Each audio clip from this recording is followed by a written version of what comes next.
Dando continuidade ao tema das sociedades secretas, vamos nos concentrar em sua arma secreta, o controle da mente. Eles são capazes de transformar você em um robô programável que usam como arma. Mas antes de começar, vamos rever o que discutimos na aula passada. Esta é uma classe de ideias e conceitos. Portanto, é muito importante que você entenda esses conceitos, pois iremos desenvolvê-los ao longo do semestre. Ok? Na última aula, discutimos a transformação da visão religiosa de mundo ao longo da história ocidental. Então, no início havia a deusa-mãe, depois houve a transição para o politeísmo e, em seguida, para o monoteísmo. E durante essa transição, a forma como nossas mentes percebem o mundo mudou radicalmente em 3 aspectos. O primeiro é que, antes, entendíamos que a mente dava origem à matéria. Ou seja, o universo é apenas uma grande mente, que vibra, certo? E a interseção dessas vibrações cria átomos, e isso leva à matéria. Mas hoje, na aula de ciências, você aprende que é o oposto. É o cérebro que cria a mente. E como você vai descobrir ao longo do semestre, essa concepção de que o cérebro cria a mente é muito problemática. Certo, então vamos discutir isso ao longo do semestre. Ok, a segunda grande diferença é que antes entendíamos o mundo de forma metafórica, certo? Então víamos que o mundo era controlado por essas forças que não podíamos ver nem sentir, mas que estavam lá. Demos nomes a elas, os deuses. Agora, tudo é literal. Na aula de ciências você aprende que se não pode ver, não existe. Se você não pode medir, não existe. A terceira grande diferença é que antes éramos intuitivos. Confiávamos em nosso coração. Confiávamos em nossos olhos. Mas hoje, na aula de ciências, você aprende a não confiar nos seus olhos. Você aprende a confiar nos dados, nas ferramentas, na teoria. Então, hoje é contra-intuitivo. E é por isso que a escola é tão difícil. Nós, humanos, somos máquinas de aprender. É para isso que fomos feitos. Aprender, absorver, adaptar. Mas a escola é difícil porque você aprende ideias que vão contra a sua própria intuição. Certo, então esses são os principais conceitos que aprendemos na última aula. Agora quero falar sobre controle da mente. Vamos voltar às 4 primeiras civilizações. Essas são sociedades de massa. Então essas 4 sociedades que surgiram primeiro são a China, a civilização do Vale do Indo, a civilização Harappan, que hoje é o norte da Índia, a Mesopotâmia, que hoje é o Iraque, e claro, a última é o Egito. E claro, o Egito foi por milhares de anos o mais poderoso, o mais rico, o mais influente. Agora, quando você tem uma sociedade de massa, o seu maior problema é o controle social. Como você controla a população? Como fazer com que todos convivam bem e, em cada sociedade, há soluções diferentes para isso? Certo, então, na China desenvolvemos uma burocracia. E o que sustentava essa burocracia, claro, era algo chamado Keiju, que é o exame de serviço civil.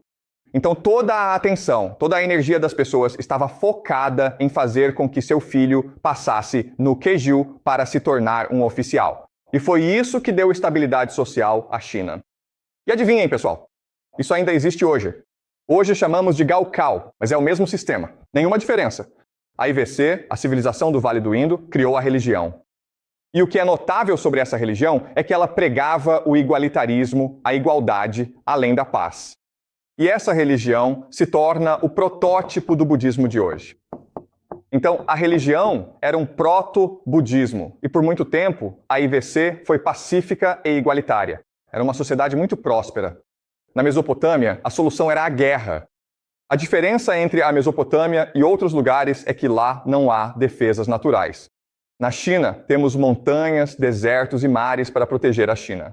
Mas na Mesopotâmia é um deserto. E por isso é muito fácil atacar. E, portanto, eles tiveram séculos de guerras. E foi isso que manteve a sociedade unida, porque eles estavam sempre em guerra uns com os outros. E no Egito, a solução era o faraó, certo? Então, o Egito é único porque eles acreditavam que o faraó era Deus e, portanto, todos tinham que obedecer ao seu Deus.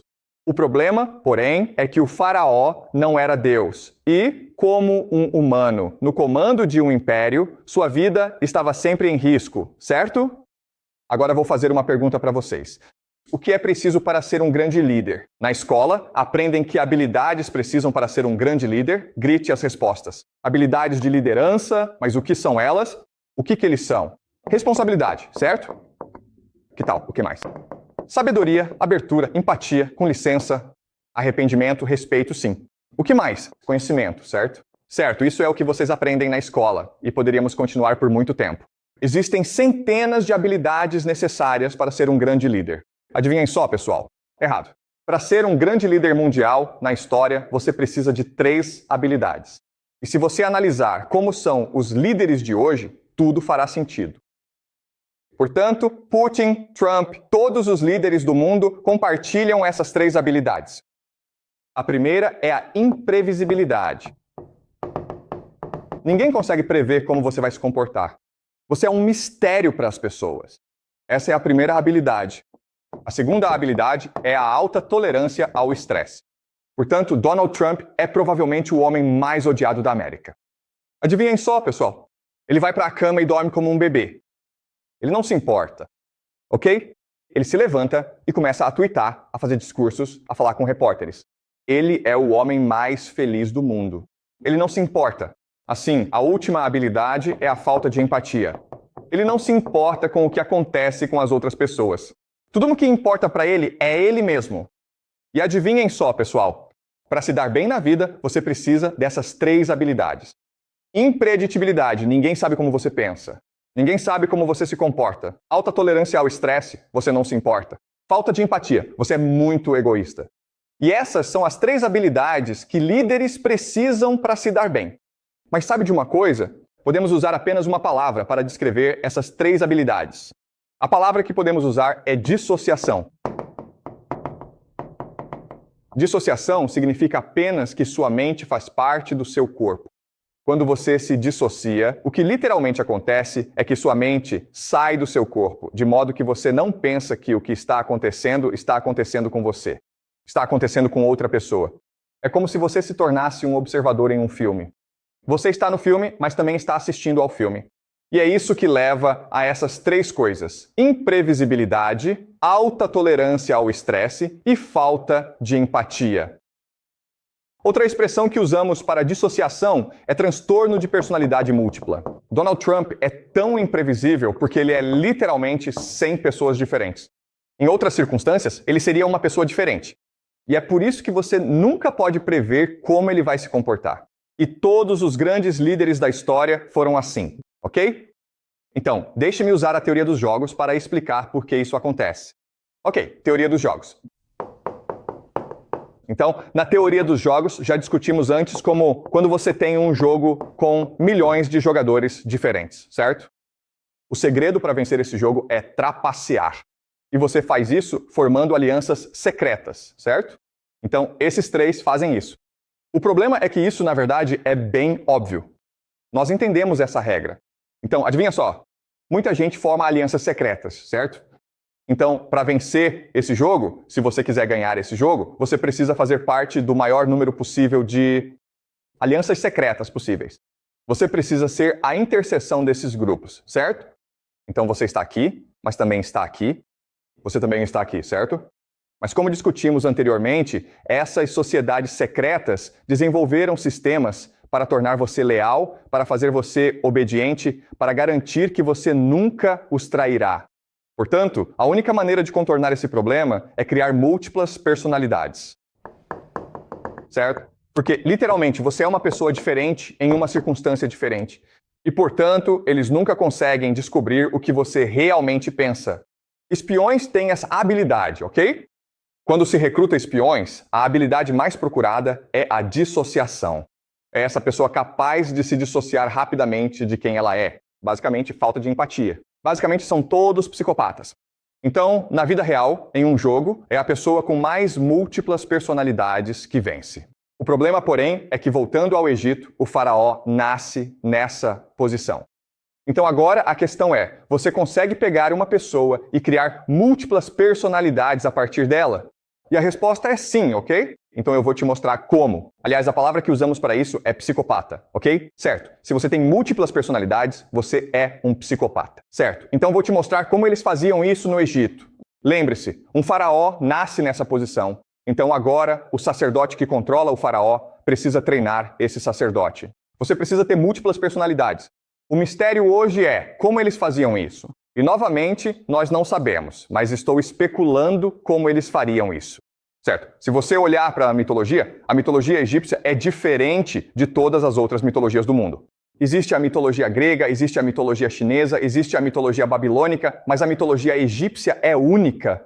Certo? Então vou explicar para você os contornos básicos da mitologia. Muito simples.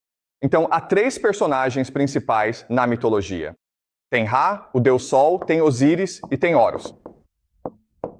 Esses são os 3 principais deuses que os egípcios adoravam. Ra é o que deu vida ao universo. Ele é um deus do Sol. Osíris é o deus da civilização. Ele construiu o Egito. E então, Horus é o deus da realeza, do império. Ele é quem traz estabilidade ao trono. Certo? Então existem diferentes histórias associadas a Ra, Osíris e Horus. Ra, o que ele faz é, toda noite ele vai para o submundo e luta contra a serpente, Opitos. Toda noite, Opitos, a serpente, tenta engolir o sol para impedir que o sol nasça.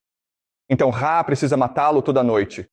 E há diferentes maneiras pelas quais ele mata Opitos. Às vezes, ele apunhala Opitos com uma faca. Às vezes, ele usa uma lança. Às vezes, ele queima Opitos.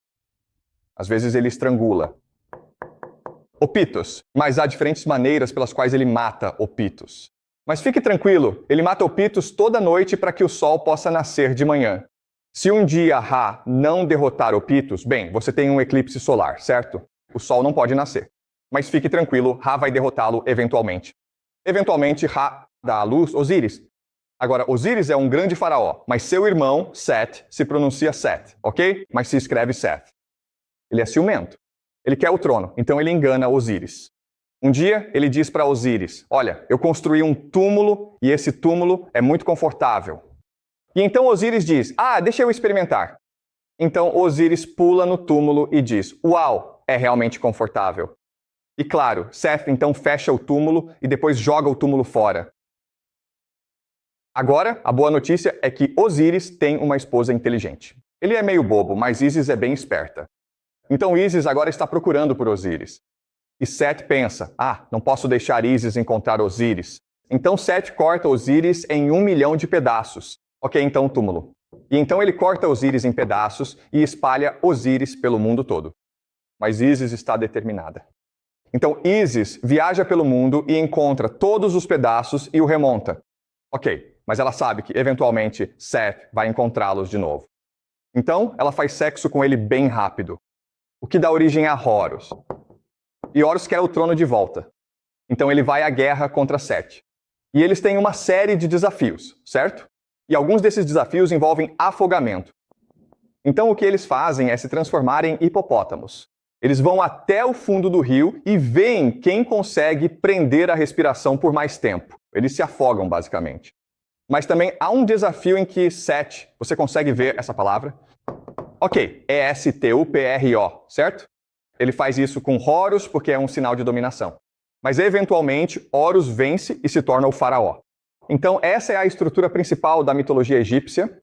E como você pode ver, é realmente estranho, certo? E não faz muito sentido como uma história. Não é uma grande história. Mas se você não enxergar isso como uma história, mas sim como um roteiro, faz muito mais sentido, não é? Não é algo para se acreditar. É algo para ser encenado. Certo? Por quê? Porque na religião egípcia, o faraó é uma reencarnação literal de Ra, Osíris e Horus. E quando você encena essas coisas, você se torna o Deus, porque você tem as memórias deles, certo? Como? Deixe-me explicar. Sei que está confuso, mas vamos voltar ao Kant. O que Kant nos diz é que existe algo chamado nômeno, que são as coisas em si mesmas. Nunca podemos conhecer as coisas em si mesmas. Nunca poderemos conhecer a verdadeira realidade. Só podemos conhecer os fenômenos, que são as coisas que vemos. Em outras palavras, não conseguimos diferenciar entre o que é verdadeiro e o que é falso. Portanto, se você for capaz de controlar nossa experiência, você será capaz de controlar nossas memórias. Então, deixe-me dar outro exemplo disso. Lembra-se de Monkey Island? Na Ilha dos Macacos, como já discutimos anteriormente, 100 pessoas são transportadas aleatoriamente para uma ilha e precisam sobreviver a milhões de macacos carnívoros. E essa experiência os torna fortes, sábios e unidos. eles são transportados de volta ao mundo real e juntos conquistam o mundo. Mas agora o desafio é: como garantir que meus filhos, meus netos e meus bisnetos herdem meu legado? E a resposta está no ritual. Ok? Então, o que você faz é pegar seus filhos, colocá-los em uma ilha, contar uma história para eles e depois dar-lhes substâncias psicodélicas. Os psicodélicos são drogas que intensificam a sua experiência. Então, você realmente acredita que a história está acontecendo com você. É como ser inserido em um filme. E aí, você tem esses rituais que fazem você acreditar que realmente vivenciou isso pessoalmente. É a isso que chamamos de programação. E esse é o grande segredo do cérebro humano. Todo cérebro humano pode ser programado de uma certa maneira. Então vamos voltar à história. O que está acontecendo aqui? Esta é uma receita para programar o faraó em identidades separadas. Esses três indivíduos, Ra, Osíris e Horus, representam identidades diferentes. Ra. Ele representa perfeitamente a figura do herói virtuoso e moral, não é verdade? Enquanto isso, Osíris simboliza a eterna vítima passiva diante das injustiças, e o jovem Horus personifica a criança vingativa que busca retribuição. Está correto? Faz sentido? Ok? Então, ao realizar esses diferentes rituais, consigo fazer com que o faraó acredite que ele é uma pessoa diferente em diferentes circunstâncias. Então, enquanto o faraó está sob efeito de drogas, ele é vestido como Ra, e ele pega um boneco ou uma pessoa de verdade e ele vai esfaquear, perfurar, queimar ou estrangular essa pessoa, para sentir como se fosse um herói virtuoso. E também o que vai acontecer é que o faraó será então solicitado a ser Osíris. E adivinha só, a pessoa será colocada em uma tumba, cortada em pedaços e terá relações sexuais com uma prostituta, fingindo ser um sacerdote. E então Horus será, é claro, isso. Tudo isso serve para criar trauma, que gera dissociação, o que permite ao sacerdote programar o faraó. Isso faz sentido? Então, como isso funciona é que, enquanto tudo isso acontece, o faraó está sob muito trauma, mas sempre há alguém ali para apoiar o faraó. E essa pessoa é Ísis, certo? Então há um sacerdote com a máscara de Ísis, usando a voz de Ísis para acalmar o faraó. Ele não teve relações sexuais com o faraó para torná-lo dependente de Ísis. E agora Ísis se torna a controladora, a pessoa em quem o faraó sempre confiará. Então, se o sacerdote quiser dizer ao faraó para fazer algo tarde da noite, enquanto o faraó estiver dormindo ou sob efeito de drogas, Ísis, usando a máscara, pode entrar e sussurrar ao faraó o que fazer. Ok? E no sistema existem diferentes maneiras que o sacerdote pode usar para ativar as diferentes identidades. Mas o principal mecanismo é o olfato. Ok? Cheiro. E o que isso significa é que, enquanto tudo isso acontece, existem aromas diferentes para identidades diferentes. Ok? Assim, por exemplo, no caso de Ra, poderia ser incenso. Ok? Mas com Osíris, talvez seja um agradecimento. Eu não conheço roses, quem sabe, tá bom? Mas então, o que acontece é que, quando o faraó está na sala do trono e o sacerdote precisa que o faraó tome uma determinada decisão, o sacerdote vai liberar diferentes aromas que vão ativar diferentes emoções no faraó, o que então determina como o faraó toma a decisão. Certo, então existem diferentes mecanismos de controle, ok? E o que é importante entendermos é que todos nós somos assim, certo? Porque, por exemplo, nós temos diferentes identidades. Na escola, somos estudantes. Em casa, somos filhos. Quando estamos fora, somos amigos, somos um amigo. Quando estamos no trabalho, somos funcionários. Então, nos comportamos de maneira diferente dependendo da circunstância. E a circunstância ativa uma certa emoção, certa identidade, certo comportamento, certas ações em nós. Então, todos nós somos programáveis. Mas o faraó precisa ser programado até certo ponto. Então, para entender melhor isso, deixe-me te dar um exemplo. Vamos supor que você seja o melhor jogador de futebol, o melhor jogador de futebol do mundo inteiro. Ninguém consegue te vencer. Você é basicamente o Messi, certo? Mas um dia, por algum motivo, você acorda e perde toda a sua memória. Você esquece qual é o seu nome. Você esquece quem são seus amigos. Você até esquece que joga futebol. E o que também é muito estranho é que o mundo inteiro esquece que você joga futebol, certo? Então você fica vagando por aí e não faz ideia de quem você é. E você faz isso por, 10 anos. Se você estivesse num campo e alguém lhe passasse a bola, ainda seria o melhor jogador do mundo? Sim, você seria. Por quê? Porque você foi treinado. É memória muscular, está no seu subconsciente. Então esse é o truque aqui. O truque é treinar você de uma certa forma, para te transformar em um robô. É possível eu transformar alguém em um assassino? Sim. Porque o que eu faço é fazer essa pessoa tomar muitos psicodélicos e depois treinar essa pessoa para atirar em alguém com uma arma. E então, enquanto ele atira nessa pessoa, eu uso a palavra acroclitocadabra. Se alguém andando com uma arma disser acroclitocadabra, pega a arma e atira. Através de programação, posso transformar qualquer um em um robô sexual, um robô assassino ou até um robô assassino sexual. Eu posso fazer tudo isso. E esse é o grande segredo aqui, certo? Então, há 5.000 anos, no Egito, eles faziam isso. Mas, novamente, o que é realmente importante é que tudo isso é especulação. E é muito importante que você duvide e questione o que eu digo, porque, na verdade, não sabemos se isso aconteceu. Todos os registros foram perdidos para nós. E, obviamente, esse seria o maior segredo de Estado do Egito. Mas, do meu ponto de vista, faz sentido porque o faraó precisa ser assim para sobreviver, certo? Porque o faraó tem irmãos que querem o seu trono. Se ele for um cara legal, adivinha o que acontece? Morto, certo? Então isso vale para todos que estão no poder. Se você é uma pessoa legal, que sente pena dos pobres, você está morto, entendeu? Então você precisa ter certas características para ser um grande líder. E a principal característica é a dissociação. Então, o medo. Então, na verdade, os sacerdotes eles estão protegendo o faraó. Isso faz sentido? Certo. E daí? Eu sei que isso é difícil, mas preciso que vocês se lembrem da história da mitologia egípcia, porque vamos usá-la várias vezes. Além disso, essas técnicas que eles usavam, tumbas, esquartejamento, sexo, afogamento, estupro, também são técnicas que ainda usamos hoje. Então, o que eles faziam no Egito há 5.000 anos, ainda fazemos hoje. Não há absolutamente nenhuma diferença. E eu vou te mostrar. Isso à medida que avançamos. Ok, mas alguém tem alguma pergunta até agora? Sim. Desculpe, você poderia falar no microfone, por favor? Então. Eles treinam exclusivamente o faraó com este método específico e absolutamente nenhum de seus irmãos. Ok, essa é uma ótima pergunta. Ok, essa é uma ótima pergunta. Então, quem está sendo treinado para entrar nesse sistema? E a resposta é todos, certo?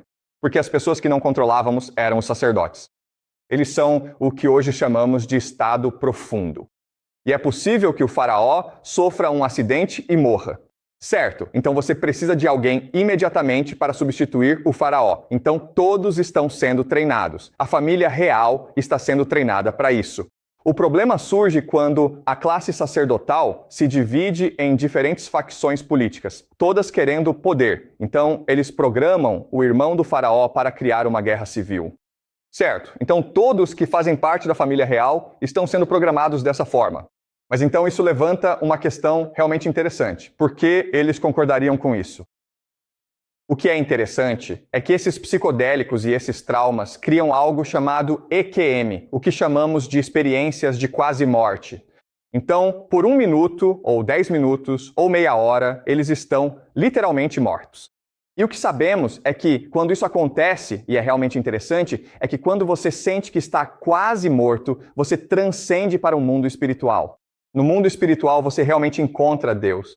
E sabemos disso porque dezenas de milhares de pessoas já tiveram uma EQM, experiência de quase morte. Sabe, elas sofreram um acidente de carro e desmaiaram, ou estavam se afogando e quase morreram, ou tiveram um ataque cardíaco e morreram. Todos eles foram encontrar Deus e todos disseram que lá em cima, no mundo espiritual, tudo é paz. É tudo amor. Você pode sentir Deus dentro de você. Mas Deus me disse que eu não posso morrer. Eu tenho que voltar e contar às pessoas sobre o verdadeiro mundo espiritual. Então, a família mundial faz isso porque isso lhes dá sabedoria e acesso ao mundo espiritual, para que sintam como se fossem realmente Deus, certo? E é por isso que eles concordam em fazer isso. Mas então a pergunta é, como os sacerdotes sabem como fazer isso? Porque eles experimentam em si mesmos. Porque eles são sacerdotes e querem acessar o mundo espiritual por conta própria. E eles reconhecem que experiências de quase morte e psicodélicos são as duas melhores formas de entrar nesse mundo. Então eles se afogam, se cortam, se privam de comida. Existem muitas maneiras de criar experiências de quase morte, certo? Mas é assim que eles descobrem os segredos.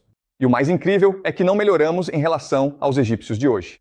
Assim como toda a tecnologia moderna, toda a medicina moderna, a ciência, nós estamos apenas fazendo o que eles estão fazendo, ok? Faz sentido, pessoal? Certo? Mais alguma pergunta antes de eu prosseguir? Ok.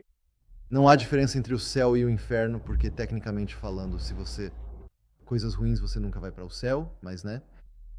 E então, se você passar por uma EQM e ainda assim encontrar o mundo espiritual, vai perceber que não há diferença entre eles. Certo, essa é uma ótima pergunta. Então, o que é o céu? O que é o inferno? Por que você deveria fazer coisas ruins? Por que você deveria fazer coisas boas? Sabe, não há diferença. O que as pessoas que passam por EQM dizem é que você vai para o mundo espiritual.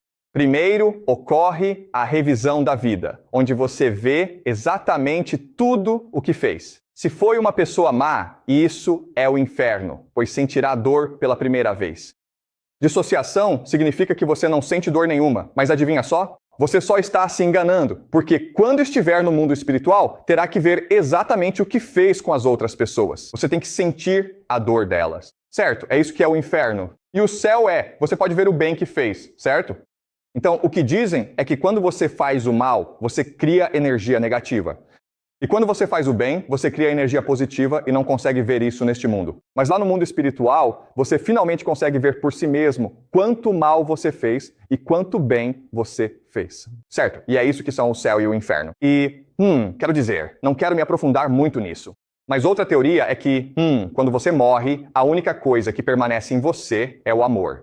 Certo. Então, o amor é, na verdade, uma força física. E quanto mais amor você tem, mais alto você pode ascender no mundo espiritual. Quanto menos amor você tem, bem, você fica meio que preso e precisa voltar e fazer tudo de novo. Ok?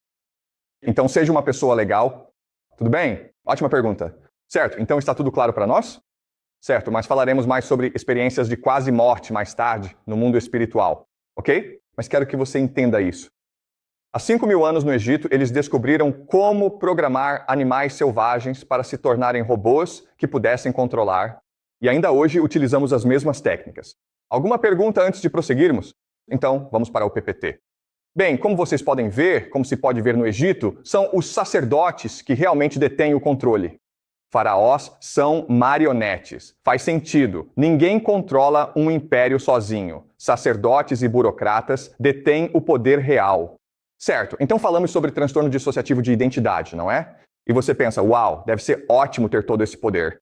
Mas, na verdade, uma coisa sobre o transtorno dissociativo de personalidade é que você nunca consegue sentir felicidade. Na verdade, você só consegue sentir sofrimento. Então, a maneira de reduzir o seu sofrimento é fazendo com que os outros fiquem mais miseráveis do que você. Assim, as pessoas no poder se comprometem a tornar o mundo o mais perverso, infeliz e miserável possível. Porque essa é a única forma de se sentirem bem consigo mesmas. Então, isso é o transtorno dissociativo de identidade. Como você pode ver, é realmente ruim. Você tem confusão de identidade, memórias que mudam, flashbacks, pensamentos intrusivos, vozes internas. Não é uma sensação boa ter isso. Então, agora eu quero falar sobre o 11 de setembro e a guerra ao terror. Este é Donald Rumsfeld. E depois do 11 de setembro, os Estados Unidos decidiram que precisavam tomar a ofensiva. Eles precisavam caçar os terroristas e controlar o comportamento deles. E então eles começaram a aprender terroristas. Aí coisas ruins começaram a acontecer, certo? Este é um presídio no Iraque, Abu Ghraib, onde eles prenderam terroristas. E eles estavam fazendo coisas estranhas com esses terroristas, como você pode ver, certo? Então isso é bem coisas nojentas, e isso vazou para a CBS News e a reportagem da CBS mostrou tudo isso. Então é realmente repugnante. Então agora a pergunta é, por que isso está acontecendo? E houve diferentes explicações. Os militares dizem que esses são soldados que enlouqueceram e agiram por conta própria. Então nós os prendemos e os punimos. Mas então descobriram que, na verdade, são psicólogos os responsáveis por esse programa. Então são 2 psicólogos, e eles foram processados pelas vítimas e durante o depoimento no tribunal descobrimos que eles receberam 80 milhões de dólares da CIA para desenvolver esse programa. Então, o que está acontecendo aqui? Isso não é algo que aconteceu aleatoriamente. Foi planejado pelo governo, pela CIA. Então, por que isso está acontecendo? Bem, eles chamam isso de interrogatório aprimorado. Ok, isto é um livro. O livro The Dark Side, de Jane Mirror, que é uma repórter fantástica. Recomendo muito este livro. Ela é repórter da revista New Yorker e passou anos investigando por que essa tortura aconteceu. E o que ela argumentou é que se trata de uma experiência para mudar a mentalidade desses terroristas. E a teoria é chamada de desamparo aprendido. Basicamente, você pode pegar alguém como Ra, o herói virtuoso, e transformá-lo em Osíris através de certas técnicas. Lembre-se, Ra, a identidade é o herói virtuoso que luta contra Apophis todos os dias. Osíris é uma pessoa que é torturada por Sete todos os dias. Portanto, o objetivo deste experimento é transformar Ra em Osíris. E a pessoa que desenvolveu a síndrome da impotência aprendida é também a pessoa que desenvolveu uma nova teoria chamada psicologia positiva. O nome dele é Martin Seligman. A psicologia positiva que você aprende na escola é lavagem cerebral. Muito bem, essa é uma teoria. E é uma ótima teoria. E é nisso que a maioria das pessoas acredita. O problema, porém, é que na verdade isso não funciona. Porque depois que a CIA começou a torturar todos esses prisioneiros, eles se tornaram o ISIS, o Estado Islâmico. ISIS é o nome de quê? Da deusa egípcia que salvou Osíris, certo? E que foi mãe de Horus. Você acha que é coincidência? Talvez não, certo? Talvez não. Então, o ISIS é esse culto fanático da morte, formado por terroristas que circulam pelo Oriente Médio e matam muitas pessoas. Você talvez já tenha visto os vídeos deles, onde fazem muitas coisas horríveis, como decapitar pessoas, certo? Então, o que muita gente descobriu é que existe, na verdade, uma conexão direta entre, desculpe, o ISIS e essa tortura. Na verdade, muitos acadêmicos, por exemplo, Jeremy Surry e Andrew Thompson, descobriram isso. Muitos dos combatentes do ISIS, que os ilírios já estão atualmente enfrentando no Oriente Médio, se aprofundaram no extremismo durante o tempo em que ficaram em prisões controladas pelos Estados Unidos. Então, isso é realmente estranho. Os Estados Unidos achavam que iam usar a psicologia para transformar Ra, o terrorista, em Osíris, o cidadão. Mas acabaram fazendo o contrário. Osíris virou Ra. Quão estúpidos eles eram? Pagaram 80 milhões de dólares para serem estúpidos. A Human Rights First começou a entrevistar esses prisioneiros dos Estados Unidos. E o que eles descobriram é que esses prisioneiros lhes contaram, seus depoimentos mostram que o recrutamento do ISIS ainda está em andamento, sem controle das autoridades egípcias, e alimentado em grande parte pela tortura e outros abusos que permeiam as prisões egípcias. Então é realmente estranho como essas prisões estão quase treinando terroristas do ISIS. O que está acontecendo? Bem, vamos voltar para Guantánamo, certo? A resposta está nessas prisões e no que eles estão fazendo lá. Então, a maioria desses prisioneiros ficou tão traumatizada que esqueceu o que aconteceu. Mas temos um homem, Abu Zubayni, que se lembram do que aconteceu. Ele é um cidadão saudita que foi capturado. E ele nos contou o que estavam fazendo com ele, certo? Então vamos passar pela história dele. E você me diz com o que essa história te faz lembrar. Então, basicamente, eles estavam forçando ele a se alimentar, torturando, estrangulando. Depois colocaram ele em um caixão e o afogaram. Depois usaram uma furadeira elétrica para fazer isso com ele, certo? Eles basicamente o cortaram. Uau, vocês lembram dessa história? Ah, e também humilhação sexual.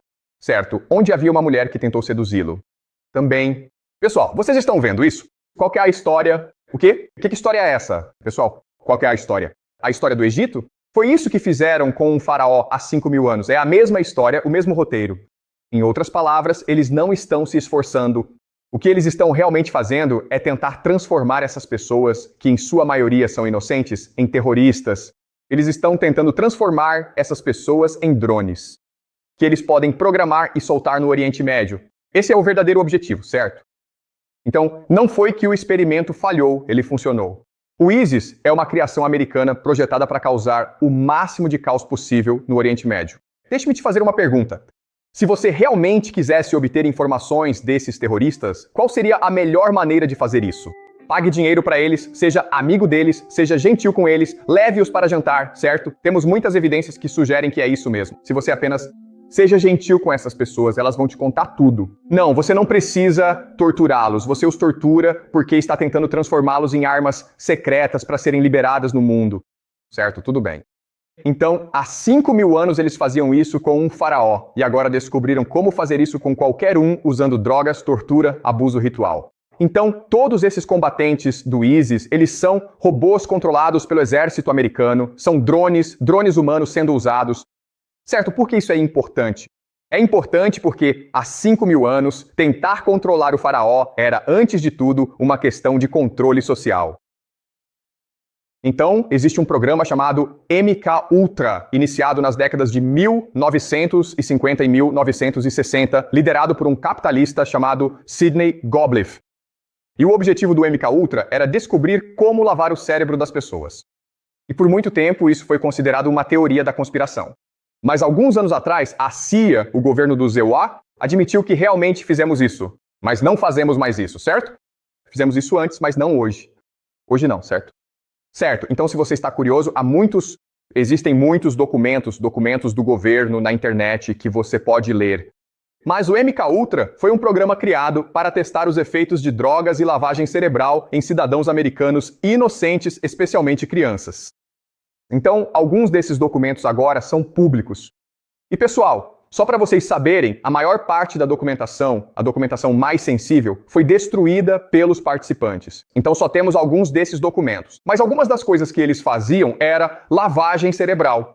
Certo, usando drogas, hipnose para controlar a mente das pessoas, certo, técnicas de interrogatório. Eles estavam trabalhando com oficiais de inteligência estrangeiros para conduzir pesquisas sobre controle mental. Certo? Então as coisas que você não podia fazer legalmente nos Estados Unidos, eles faziam no Egito. O que criou o quê, pessoal? Poliarcada. Eles também faziam coisas realmente estranhas. Por exemplo, eles abriram um bordel e então as pessoas iam até o bordel. Eles te davam drogas como LSD e tentavam descobrir como controlar sua mente.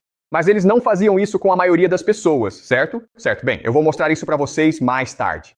Vocês vão se surpreender, ok? Então, este é Simon Gobley e ele foi o homem responsável pelo MK Ultra. E ele é um químico, certo? Então ele está tentando descobrir como usar drogas para controlar a população. E você pensa, bem, isso é simplesmente estranho. E se você conversar com especialistas, eles dizem, bem, os resultados do MK Ultra foram terríveis. Mas então pergunte a si mesmo, o que é a mídia social? O que é, se você se sente mal e vai ao médico e o médico te receita remédios, como eles sabem que esses remédios funcionam? Então, o MK Ultra realmente funcionou, mas eles escondem o fato de sua eficácia. E os resultados do MK Ultra se espalharam por toda a sociedade. Pessoal, boas notícias. Agora vocês são o faraó, certo? Cada um de vocês agora é o faraó. Parabéns. Algo realmente engraçado sobre psicólogos é o seguinte. Você talvez não saiba disso, mas psicólogos são conhecidos por terem uma propensão maior a doenças mentais do que a maioria das pessoas. O seu psicólogo é literalmente mais perturbado mentalmente do que você. Ok, você não acredita em mim? Faça uma pesquisa. E isso é realmente estranho, porque se você fosse a um médico e o médico fosse gordo e não saudável, isso seria problemático, certo? Além disso, eu nunca conheci ninguém que tenha melhorado psicologicamente depois de ir a um psicólogo. Talvez vocês conheçam, e tenho certeza de que há muitas e muitas pessoas que se beneficiaram ao consultar um psicólogo. Mas eu mesmo nunca conheci ou vi alguém que tenha se beneficiado de ir a um psicólogo. Isso é realmente estranho. Porque se você quebra a perna e vai ao médico e, por anos e anos sua perna não melhora, bem, isso é um problema, certo? Certo. Então é algo para se ter em mente, ok? Alguma pergunta? Alguma pergunta, pessoal? Sei que é muita informação para assimilar e vamos abordar esses tópicos com mais detalhes ao longo do processo. Ok, mas uma das principais conclusões é que todas as sociedades se preocupam, antes de tudo, com o controle social. E o que é realmente interessante é que quem somos como seres humanos não mudou em milhares de anos. Então, a forma como controlavam o faraó no Egito há 5.000 anos é, na verdade, a mesma forma como nos controlam hoje. E eu vou mostrar como, à medida que discutirmos a mídia de massa, a educação em massa e a psicologia de massa. Temos uma pergunta aqui. Nesse caso, as redes sociais não deveriam ser controladas pelo governo? Por exemplo, por que o Twitter, ou melhor, o X, pode ser algo pessoal de propriedade do Elon Musk? Certo, essa é uma ótima pergunta. Certo, então, se é verdade que as redes sociais são um mecanismo de controle social, por que elas são controladas por cidadãos comuns? Quem já ganhou bilhões de dólares fazendo isso, não é mesmo? Certo, então deixe-me fazer uma pergunta. Quem construiu a internet? Vocês sabem quem criou a internet? O ZEUA militar, certo? Porque a internet é controlada por esses cabos que percorrem o mundo. Quem construiu todos esses cabos? Os militares. Você acha que eles fariam isso de graça? Por que eles fariam isso? Então, Twitter, Facebook, essa é a face pública, ok? O que as pessoas esquecem é que por trás do Facebook e do Twitter existe toda uma infraestrutura que é controlada e protegida pelos EUA, militares. Então, por que os militares fariam isso? E mais uma vez, esta é uma aula sobre especulação, sobre teorias, ok? Não estou dizendo o que é verdade. Só estou levantando questões e possibilidades sobre o que realmente está acontecendo, certo? E também, eu não sei o que eles faziam no Egito há 5.000 anos. Estou apenas especulando. É só uma teoria. É uma teoria interessante, mas não tenho nenhuma evidência de que seja verdade. Isso é um aviso. Leve o que eu digo com um grão de sal. Seja cético e duvide do que eu digo, certo? Mais alguma pergunta?